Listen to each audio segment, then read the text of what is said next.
and welcome, my dear friends. How are you? Today we are going to explore the dynamic world of verbs, the action words, the heart of every sentence. Get ready to learn how verbs bring your writing and speech to life, making your communication vibrant and precise. Yes, verbs are fundamental to the structure of sentences and are indispensable in both written and spoken communication. അതായത് എഴുത്തുഭാഷയിലായാലും സംസാര ഭാഷയിലായാലും ഇംഗ്ലീഷിലെ main part of speech ആയ വേർബിൻ്റെ പ്രാധാന്യം വളരെ വലുതാണ്.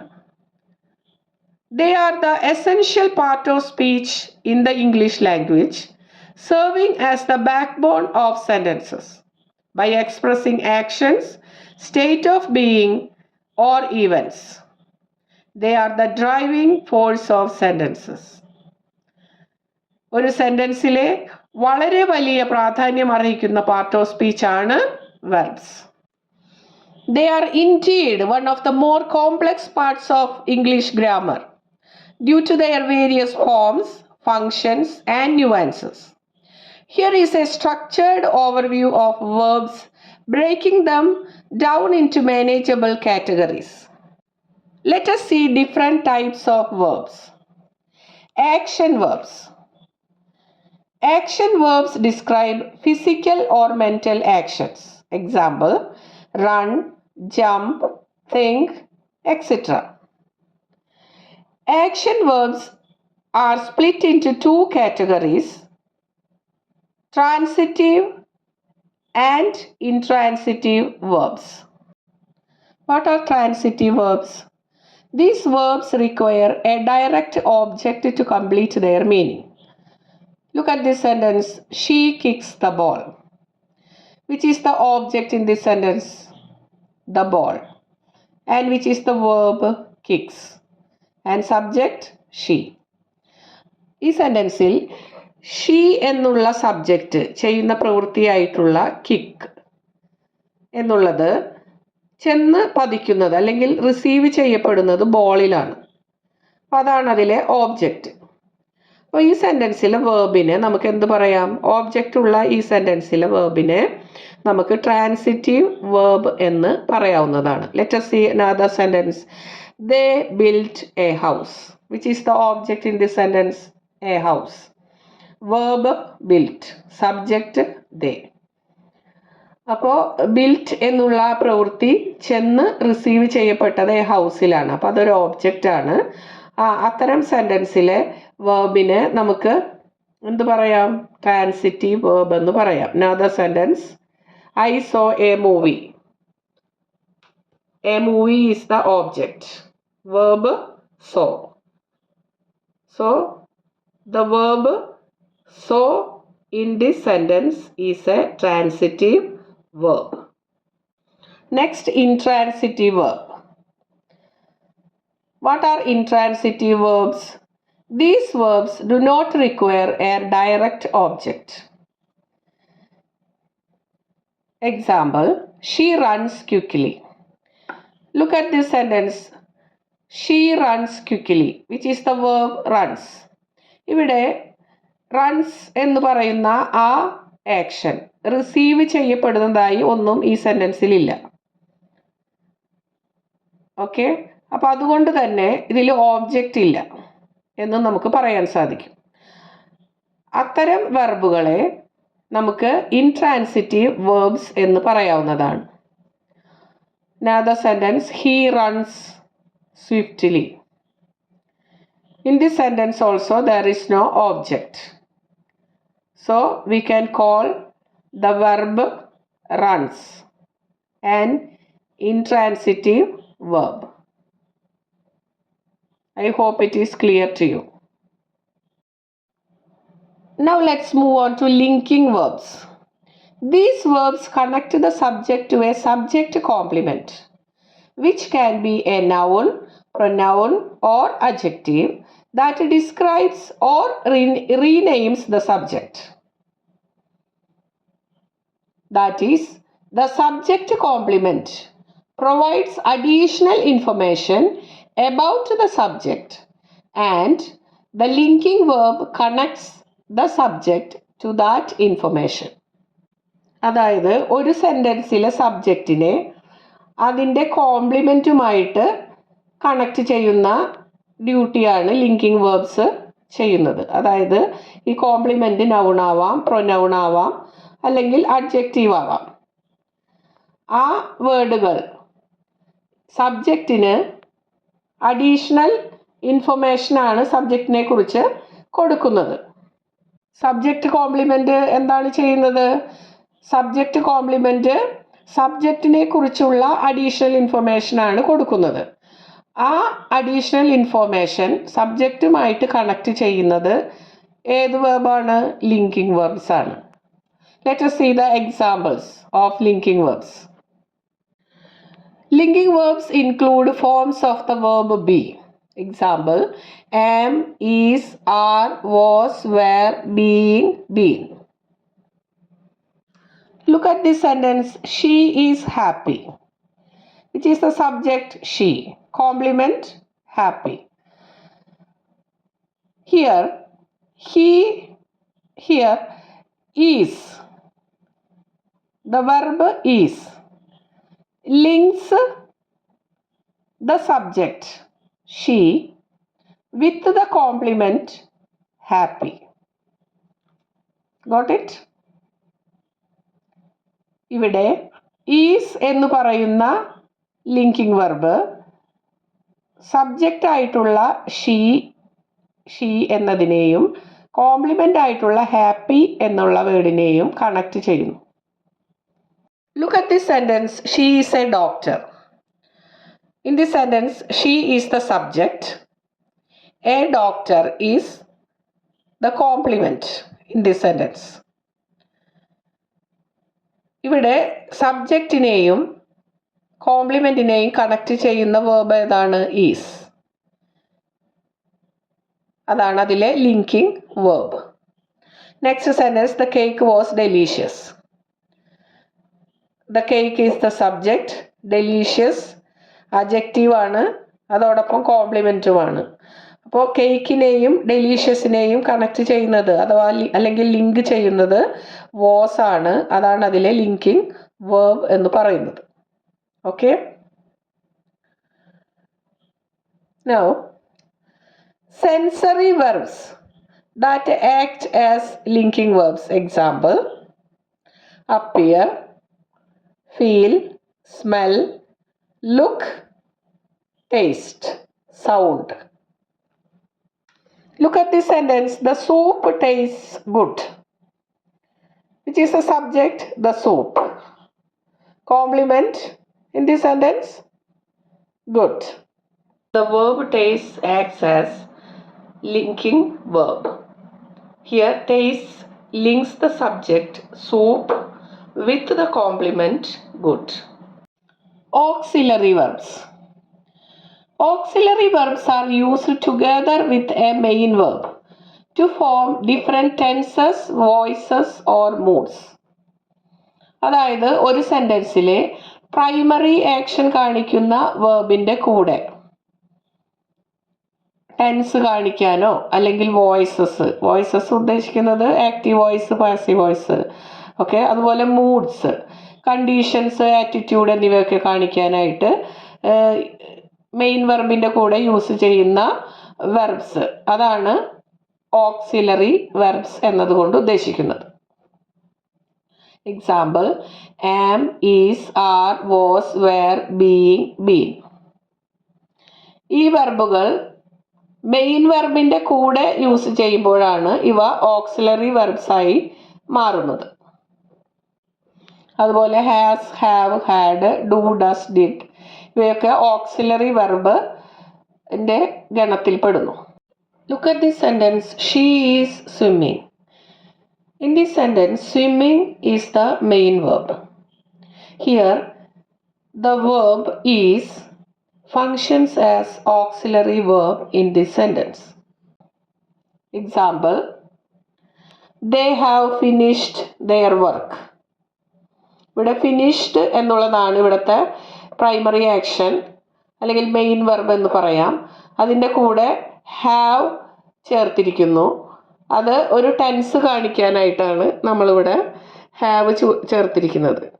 ടെൻസൊക്കെ പിന്നീട് പഠിക്കും. Do sentence using do. Do you like it? Okay, ഇവിടെ ക്വസ്റ്റ്യൻ ആയിട്ടാണ് ചോദിച്ചിരിക്കുന്നത്. അപ്പോൾ ലൈക്കാണ് അതിലെ മെയിൻ വെർബായിട്ട് വരുന്നത്. ഡു എന്നുള്ളത് ഓക്സിലറി വെർബായിട്ട് വന്നിരിക്കുന്നു. Next we can move on two modal verbs. Modal verbs express necessity, possibility, permission, ability or obligation. അതായത് ഒരു ആവശ്യകത അല്ലെങ്കിൽ സാധ്യത, അനുവാദം ചോദിക്കൽ, അല്ലെങ്കിൽ ഒരു എബിലിറ്റി പറയൽ, എന്താണെന്ന് കാണിക്കൽ, അല്ലെങ്കിൽ ഒരു റിക്വയർമെൻറ്റ്, ഡ്യൂട്ടി, അങ്ങനത്തെ കാര്യങ്ങളൊക്കെ കാണിക്കാനായിട്ട് നമുക്ക് മോഡൽ വെർബ്സ് യൂസ് ചെയ്യാവുന്നതാണ്. Common model verbs include can, could, may, might, shall, should, will, would, must, ought to. Example, she can swim. ഇവിടെ ഒരു എബിലിറ്റിയാണ് ക്യാൻ എന്ന വേർബിലൂടെ സൂചിപ്പിക്കുന്നത്. He might come. ഇവിടെ എന്താണ് സൂചിപ്പിക്കുന്നത്? മൈറ്റ് എന്ന മോഡൽ വെർബിലൂടെ ഒരു പോസിബിലിറ്റിയാണ്. Look at these sentences. You must go. You ought to go, ought to see a doctor. ഈ സെൻറ്റൻസുകളിൽ നമുക്ക് കാണാൻ സാധിക്കും ഇവിടെ different degrees of necessity or obligation. അതാണ് നമുക്ക് കാണാൻ സാധിക്കുന്നത്. യു മസ്റ്റ് ഗോ എന്ന സെൻറ്റൻസിൽ സ്ട്രോങ് നെസസിറ്റിയാണ്, എന്തായാലും പോകേണ്ടതുണ്ട് എന്നുള്ള ഒരു സൂചനയാണ്. You ought to see a doctor എന്ന് പറയുന്നത് ഇവിടെ ഒരു റെക്കമെൻഡേഷൻ ഓർ അഡ്വൈസ് എന്ന് നമുക്ക് പറയാം. ഡോക്ടർ അടുത്ത് പോകേണ്ടതുണ്ട്. അപ്പോൾ ഈ സന്ദർഭത്തിലൊക്കെ നമുക്ക് മോഡൽ വെർബ്സ് ഉപയോഗിക്കാവുന്നതാണ്. Next we can move on to verb forms. First one, base form. The base form of a verb is its simplest form used in the present tense and infinitive form. Example, run, to run. Past form indicates actions that happened in the past. Example, ran, jumped. Third one, past participle. It is used with auxiliary verbs to form perfect tenses and passive voice.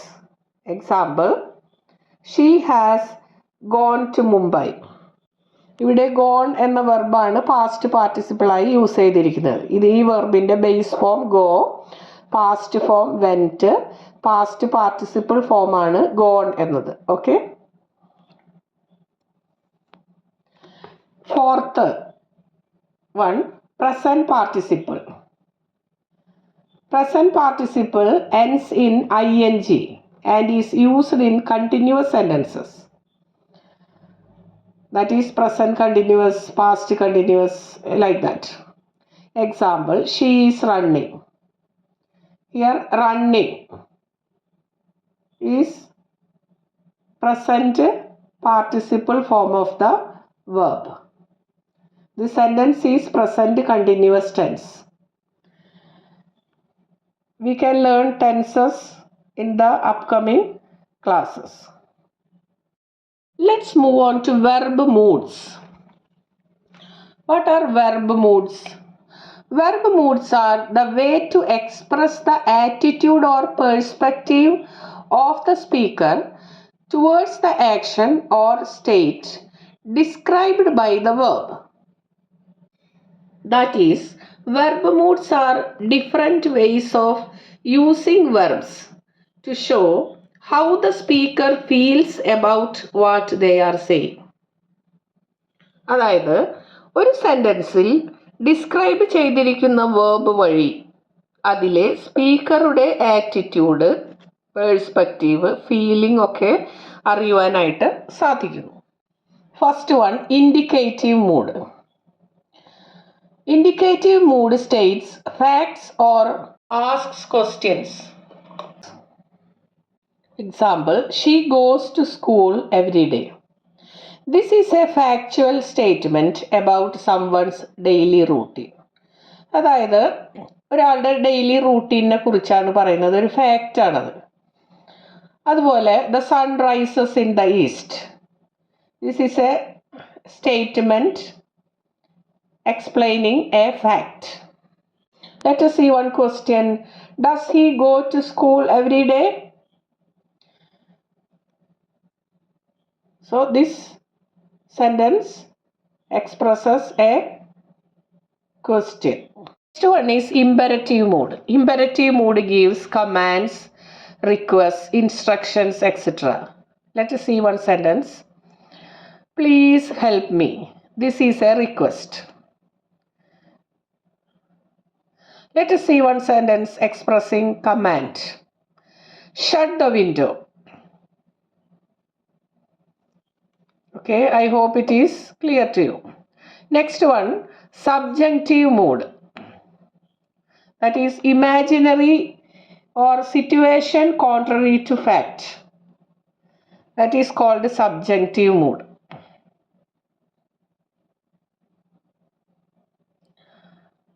Subjunctive mood expresses wishes, hypothetical situations, conditions contrary to fact, or uncertain situations. What is the meaning of hypothetical? It means doubts or demands. Hypothetical refers to assumptions or a scenario that is not real but imagined. അതായത് real അല്ലാത്ത situations, imaginary ആയിട്ടുള്ളത്. It is often used to explore possible outcomes or situations that have not actually occurred. ശരിക്കും സംഭവിക്കാൻ സാധ്യതയില്ലാത്തതിൻ്റെ അങ്ങനെ ചിന്തിച്ചിട്ടുള്ള outcomes, അതാണ് hypothetical എന്ന് പറയുന്നത്. Example, let us see one example.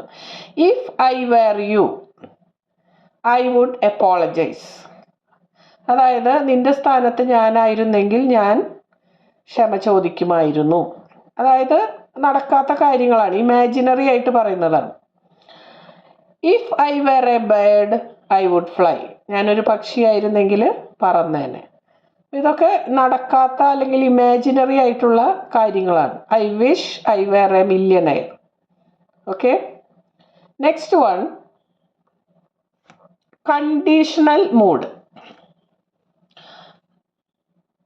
It is used to express ideas that depend on conditions.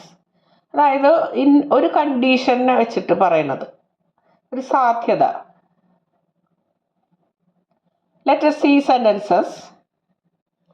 If it rains, we will cancel the picnic. മഴ പെയ്യുകയാണെങ്കിൽ picnic cancel ചെയ്യും. അതായത് ഒരു കണ്ടീഷനാണ് ഇവിടെ പറയുന്നത്. Sentences come under the category of conditional mood. Describes conditional relationships and potential outcomes based on specific conditions being met.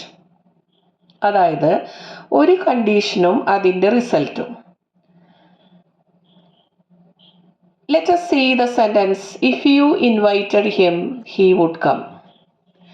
Which is the conditional clause in this sentence? Conditional clause എന്നത് കൊണ്ട് ഉദ്ദേശിക്കുന്നത് if clause. ഏതാണ് ഇതിലെ conditional clause എന്ന് പറയുന്നത്? if you invited him. അതാണ് ഇതിലെ conditional clause അഥവാ if clause. In this sentence, the main clause or the result clause is he would come. ഇതിലെ റിസൾട്ട് ക്ലോസ് എന്നതുകൊണ്ട് ഉദ്ദേശിക്കുന്നത് he would come എന്നതാണ്. It depends on the condition stated in the conditional clause. Conditional ക്ലോസിൽ പറഞ്ഞിട്ടുള്ള അതിൻ്റെ പ്രകാരമാണ് ഇതിൻ്റെ result വരുന്നത്. ഇവിടെ നേരത്തെ പറഞ്ഞല്ലോ ഏതാണ് conditional clause. If you invited him, അതിൻ്റെ റിസൾട്ടാണ് ഇവിടെ ഹി വുഡ് കം എന്നത്. ഇത്തരം സെൻറ്റൻസുകളിൽ ഒരു കണ്ടീഷനും അതിൻ്റെ റിസൾട്ടും നമുക്ക് കാണുവാൻ സാധിക്കും. ഈ സെൻറ്റൻസിൻ്റെ മീനിങ് എന്താണ്? നീ ക്ഷണിച്ചിരുന്നെങ്കിൽ അവൻ വന്നേനെ. അതായത് ഇവിടെ ക്ഷണിച്ചില്ല, അതുകൊണ്ട് വന്നില്ല എന്നാണ് അർത്ഥമാക്കുന്നത്. ഇത്തരം സെൻറ്റൻസുകളിൽ ഒരു കണ്ടീഷനും അതിൻ്റെ റിസൾട്ടും നമുക്ക് കാണുവാൻ സാധിക്കും. I hope it is clear to you. Now let us focus on voice of verbs. Voice indicates which part of the sentence, that is subject or object, is the focus. അതായത് ഒരു സെൻറ്റൻസിലെ സബ്ജക്റ്റിനാണോ ഓബ്ജക്റ്റിനാണോ ഇമ്പോർട്ടൻസ് എന്നതിനനുസരിച്ചാണ് അതിലെ അത് ഏത് വോയിസിലാണ് എന്ന് നിശ്ചയിക്കപ്പെടുന്നത്. Active voice focuses on the subject performing the action, while passive voice focuses on the object receiving the action. അതായത് ഒരു സെൻറ്റൻസ് ആക്റ്റീവ് വോയിസിലാണെന്ന് പറയുന്നത് ആ സെൻറ്റൻസിലെ സബ്ജക്റ്റിന് ഇമ്പോർട്ടൻസ് കൊടുക്കുമ്പോഴാണ്. അതായത് സബ്ജക്റ്റാണ് ആക്ഷൻ പെർഫോം ചെയ്യുന്നത്. ആ സെൻറ്റൻസിന്, അത്തരം സെൻറ്റൻസുകൾക്ക് ഇമ്പോർട്ടൻസ് കൊടുക്കുന്ന സാഹചര്യത്തിൽ അതിനെ നമുക്ക് ആക്റ്റീവ് വോയിസിലുള്ള സെൻറ്റൻസ് എന്ന് പറയാം. അതിലെ വെർബ് ആക്റ്റീവ് വെർബ് എന്നും നമുക്ക് പറയാം. അതുപോലെ ഓബ്ജക്റ്റിന് ഇമ്പോർട്ടൻസ് കൊടുക്കുന്ന സെൻറ്റൻസുകൾ, അതായത് ആക്ഷൻ റിസീവ് ചെയ്യുന്നതായിട്ടുള്ള വേർഡ്, അതാണ് ഓബ്ജക്റ്റ്. അതിന് ഇമ്പോർട്ടൻസ് കൊടുക്കുന്ന സെൻറ്റൻസുകളെ നമുക്ക് പാസീവ് വോയിസിലുള്ള സെൻറ്റൻസുകൾ എന്ന് പറയാം. അതുപോലെ അതിലെ വേർബിനെ നമുക്ക് പാസീവ് വേർബ് എന്ന് പറയാം. Let's see this example. The cat killed the rat. ഈ സെൻറ്റൻസ് ആക്റ്റീവ് വോയിസിലുള്ള സെൻറ്റൻസ് ആണ്. ഇതിലെ സബ്ജക്റ്റ് ആണ് ദ കാറ്റ്. സബ്ജക്റ്റ് തന്നെയാണ് അതിലെ ഡൂവർ ഓഫ് ദ ആക്ഷൻ. അതിലെ പ്രവൃത്തി ചെയ്യുന്നത് അതിലെ സബ്ജക്റ്റ് തന്നെയാണ്. അതുകൊണ്ട് തന്നെ അതിനെ നമുക്ക് ആക്റ്റീവ് വോയിസിലുള്ള സെൻറ്റൻസ് എന്ന് പറയാം. Look at this sentence. The rat was killed by the cat. ഈ സെൻറ്റൻസിൽ കൂടുതൽ ഇമ്പോർട്ടൻസ് ഓബ്ജക്റ്റിനാണ്. ഓബ്ജക്റ്റ് എന്താണ്? Receiver of the action. ഒരു സെൻറ്റൻസിലെ വേർബ് ചെയ്യുന്ന പ്രവൃത്തി വന്ന് പതിക്കുന്നത് അല്ലെങ്കിൽ റിസീവ് ചെയ്യപ്പെടുന്നത് ഏതിലാണോ അതാണ് അതിലെ ഓബ്ജക്റ്റ്. അപ്പോൾ ഇവിടെ ഓബ്ജക്റ്റ് ആയിട്ടുള്ള റാറ്റിനാണ് ഇമ്പോർട്ടൻസ് ഉള്ളത്. അതുകൊണ്ട് തന്നെ ആ സെൻറ്റൻസിനെ നമുക്ക് പാസീവ് വോയിസിലുള്ള സെൻറ്റൻസ് എന്ന് പറയാം. അതിലെ വേർബിനെ നമുക്ക്, കിൽഡാണ് അതിലെ വേർബ്, അതിനെ നമുക്ക് പാസീവ് വേർബ് എന്നും പറയാവുന്നതാണ്. In addition to this, there are regular verbs and irregular verbs. What are regular verbs? Regular verbs are verbs that follow predictable pattern when forming their past tenses and past participle. That is, they form their past tense and past participle by adding d or ed to the base form of the verb. Look at this example: walk, walked, walked.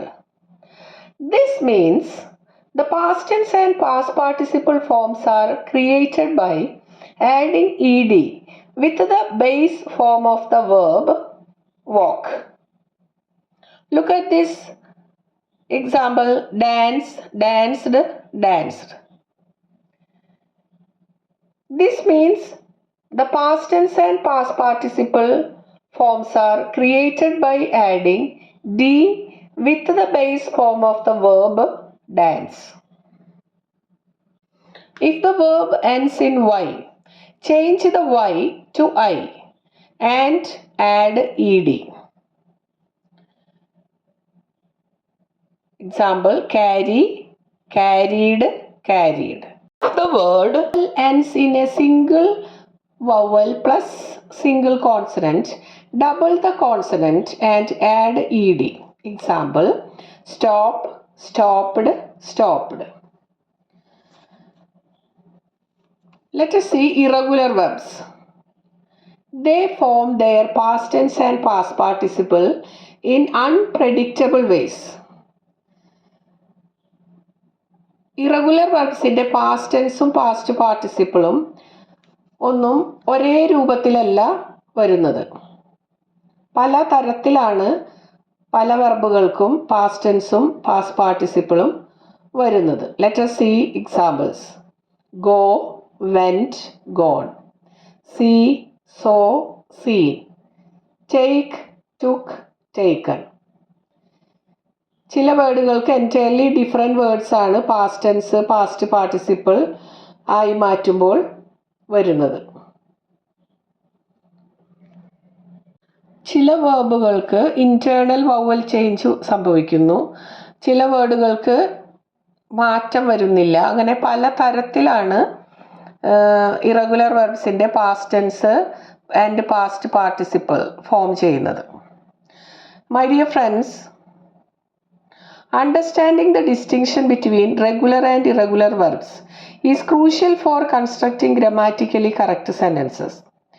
Regular verbs follow a predictable pattern, while irregular verbs do not follow a consistent pattern for forming past tense and past participle